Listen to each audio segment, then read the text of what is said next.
আসসালামু আলাইকুম। কী অবস্থা সবাই? সবাই কেমন আছেন? বর্তমানে আমরা সবাই কমন একটা সমস্যা ফেস করতেছি। বর্তমানে জ্বালানি সংকটের কারণে আমাদের ইনকিউবেটর নিয়ে সবাই একটা সমস্যার মধ্যেই আছি। কারেন্ট যাওয়া আসা করতেছে। ডিম কি আসলে কি ফুটবে নাকি ফুটবে না? বাচ্চা ঠিকমতো বাইর হইতে পারবে কি পারবে না? এই একটা কমন সমস্যা। চলেন আমার ছোট নলেজে যতটুকু আইডিয়া আছে অতটুকু আপনাদের সাথে শেয়ার করি এবং কি করা যায় তার সমাধান বাইর করা যাক। এটা হচ্ছে আমার ইনকিউবেটর।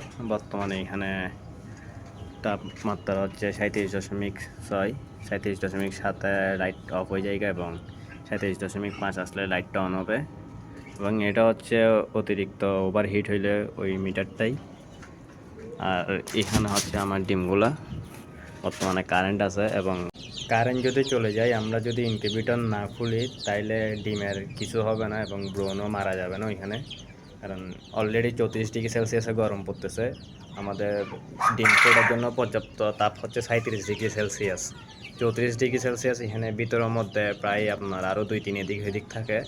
যদি কারেন্ট চলে যায় তখন ইনকিউবেটর টোটালি না খোলাই উত্তম এবং ডিম যেহেতু আমরা ম্যানুয়াল ইনকিউবেটর ইউজ করি, ওইখানে ডিমে একটা নাড়াচাড়া ব্যাপার স্যাপার আছে।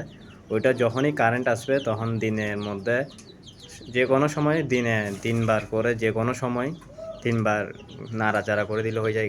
তখন কারেন্ট থাকা অবস্থায় নাড়াচাড়া করে দিলে আর ইনকিউবেটরটা কারেন্ট চলে গেলে তখন খোলা লাগতেছে না, যার কারণে এখানে ব্রণও মরার সম্ভাবনা নাই, এই ক্ষতি হওয়ারও সম্ভাবনা নাই।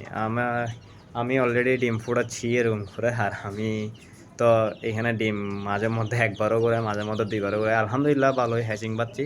তবে কারেন্ট গেলে আমি ইনকিউবেটরটা খুলি না, যার কারণে আমার এখানে বাচ্চা ব্রণ মারাও যায় না, কিছু হয় না। সবাই চেষ্টা করবেন কারেন্ট চলে গেলে ইনকিউবেটরটা না খোলার জন্য এবং ডিমগুলা পর্যাপ্ত হিটেই থাকবে। যদি ইনকিউবেটরটা আপনি কারেন্ট চলে যাওয়া অবস্থায় বলেন তাহলে ওইখান থেকে হিউমিডিটিও কমে যাবে, আপনার ওভার হিট যেটা ভিতরে হিট থাকবে টেম্পারেচার হিট ওইটাও কমে যাবে। সবাই চেষ্টা করবেন কারেন্ট চলে গেলে ইনকিউবেটর না খোলার জন্য এবং ডিমগুলো তখনই আপনার ভালোভাবে ফুটবে।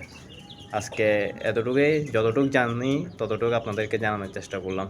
সবাই ভালো থাকবেন। আসসালামু আলাইকুম।